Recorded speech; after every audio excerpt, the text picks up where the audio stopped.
Mark কার্নির immigration policy কেমন হবে?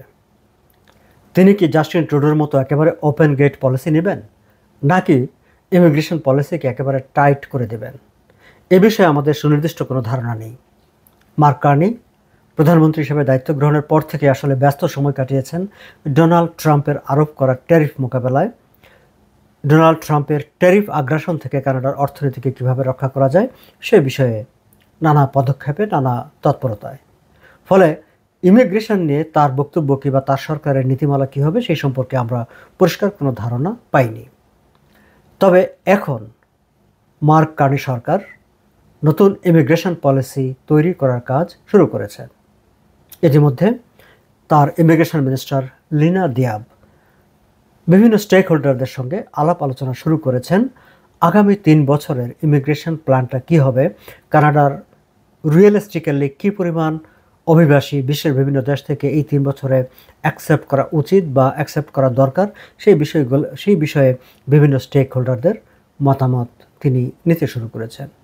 এবং এই মতামত নেওয়ার প্রক্রিয়ায় একটি বিষয় আলোচনায় উঠে এসেছে, সেটি হচ্ছে কানাডায় যে আনডকুমেন্টেড অভিবাসীরা যারা আছে, মানে কানাডায় এসে যারা অবৈধ হয়ে গিয়েছেন, যাদের ভিসার মেয়াদ ফুরিয়ে গেছে কিংবা ওয়ার্ক পারমিটের মেয়াদ ফুরিয়ে গেছে, তারপর তারা আর কোনো ডকুমেন্টেশন পাননি কিন্তু তারা কানাডায় থেকে গেছেন, তাদেরকে কিভাবে এই ইমিগ্রেশন নাম্বারে অ্যাবজর্ব করা যায় কিংবা তাদেরকে কিভাবে একটি বৈধ পথে নিয়ে আসা যায়, এই বিষয়টি গুরুত্বের সঙ্গে আলোচনায় উঠে এসেছে। আমি এই আলোচনায় আসব, তার আগে প্রাসঙ্গিক আরও 2-1টি তথ্য আপনাদের সঙ্গে একটু শেয়ার করে নেই।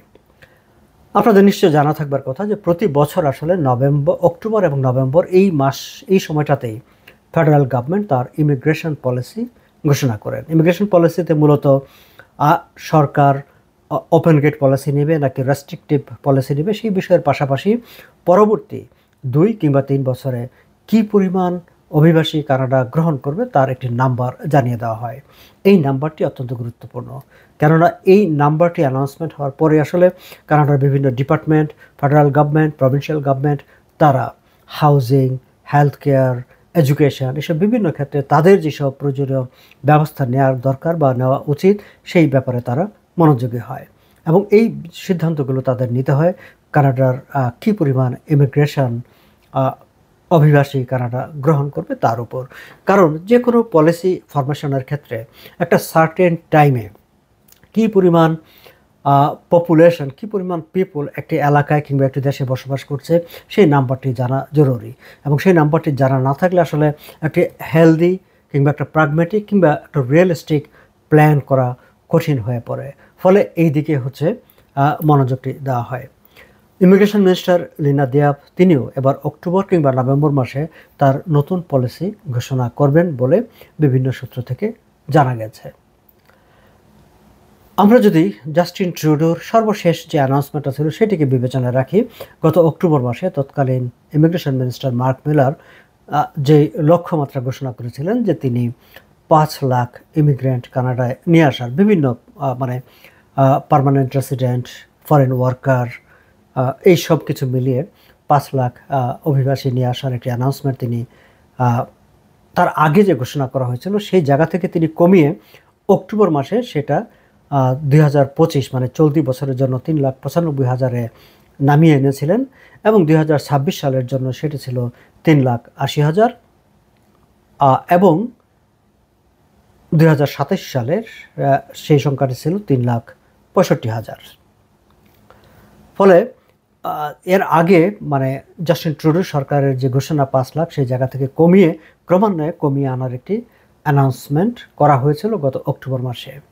নতুন ইমিগ্রেশন মিনিস্টার ঠিক এই সংখ্যাটি রাখবেন নাকি তিনি আরও কমিয়ে দেবেন, নাকি কি তার নাম্বারটি কী হবে সেটি তিনি এখনও চূড়ান্ত করেননি, বাট সেটি নিয়ে কথাবার্তা তিনি বলছেন।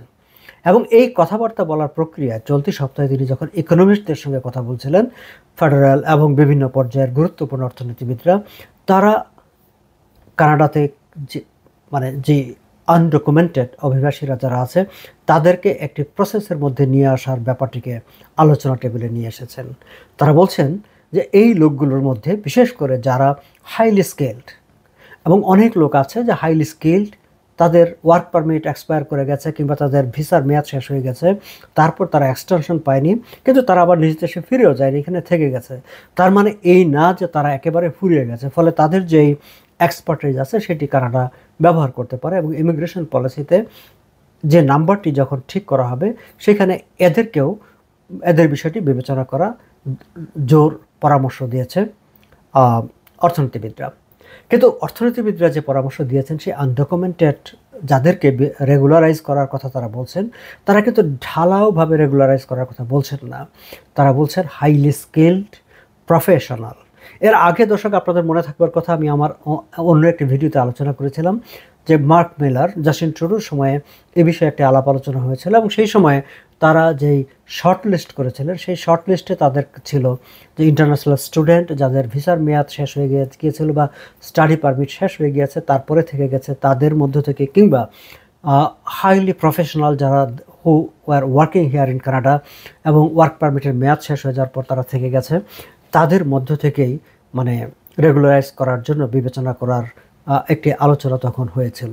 এবং মোস্টলি সেখানে বলা হয়েছিল যে যারা মানে নির্মাণ খাতে কনস্ট্রাকশন সেক্টরে যারা কাজ করেন তাদেরকেই অগ্রাধিকার দিয়ে রেগুলারাইজ করার ব্যাপারটি ভাবনা চিন্তার মধ্যে আনা হয়েছিল। আপনাদের মনে থাকবার কথা যে মার্ক মিলার জাস্টিন ট্রুডোর ইমিগ্রেশন মিনিস্টার, তিনি সেই সময় ঘোষণা দিয়েছিলেন যে তিনি প্রায় 6,000-এর মতো কনস্ট্রাকশন সেক্টরের আনডকুমেন্টেড অভিবাসীকে রেগুলারাইজ করার একটা পরিকল্পনা নিয়েছিলেন, কিন্তু শেষ পর্যন্ত নানামুখী চাপের কারণে তিনি সেটি আর বাস্তবায়ন করতে পারেননি। সেই প্রস্তাবনাটি আবার নতুন করে টেবিলে এসেছে আলোচনার জন্য যে কনস্ট্রাকশন সেক্টরে এদেরকে রেগুলারাইজ করা যায় কি না। কানাডাতে ঠিক কী পরিমাণ আনডকুমেন্টেড অভিবাসী আছে সে ব্যাপারে সুনির্দিষ্ট কোনো তথ্য পাওয়া যায় না আসলে। তবে 2024 সালের ডিপার্টমেন্ট অফ ফাইন্যান্সের যে একটি ব্রিফিং পেপার ছিল, সেই ব্রিফিং পেপারে বলা হয়েছিল যে এখন পর্যন্ত মানে জমতে এখন প্রায় 5 লাখের মতো 500,000 আনডকুমেন্টেড অভিবাসী কানাডার বিভিন্ন শহরে বিভিন্ন জায়গায় বসবাস করছেন। তবে মার্ক মিলার তিনি যে বক্তব্য রেখেছিলেন মানে এই সব বিষয় নিয়ে যখন কথাবার্তা হয় তিনি তখন এই সংখ্যাটি বলেছিলেন 6 লাখ। এখন 6 লাখ হোক 5 লাখ হোক, it's huge number of people. অর্থনীতিবিদরা বলছেন যে মানে কানাডাতে খুব অল্প সংখ্যক আনডকুমেন্টেড অভিবাসী আছে, এটি হয়তো কোনো এক সময় ছিল, কিন্তু এখন সেটি আর বাস্তবতা না। এখন মানে এই যে গভর্নমেন্ট যে প্ল্যান করছে যে তারা 3 বছরে 5 লাখ আনবে, সেই 3 বছরের তাদের যে টার্গেট, সেই টার্গেটের চেয়ে বেশি সংখ্যক এখন আনডকুমেন্টেড হিসাবে কানাডায় বসবাস করছে।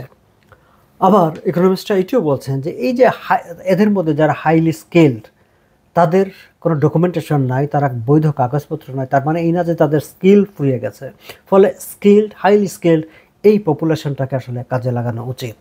এখন আমরা সামনের সময়গুলোতে অপেক্ষা করব যে ইমিগ্রেশন মিনিস্টার লিনা দিয়াব তিনি যে অক্টোবর নভেম্বরে তার নতুন ইমিগ্রেশন পলিসি অ্যানাউন্স করবেন, সেখানে তিনি আসলে আনডকুমেন্টেডদেরকে ঠিক কিভাবে কতজন কোন প্রক্রিয়ায় রেগুলারাইজ করার চিন্তা করেন বা পদক্ষেপ নেন কিংবা আদৌ পদক্ষেপ নেন কিনা সেই বিষয়গুলো দেখার জন্য আমাদেরকে আরও কিছুটা সময় অপেক্ষা করতে হবে।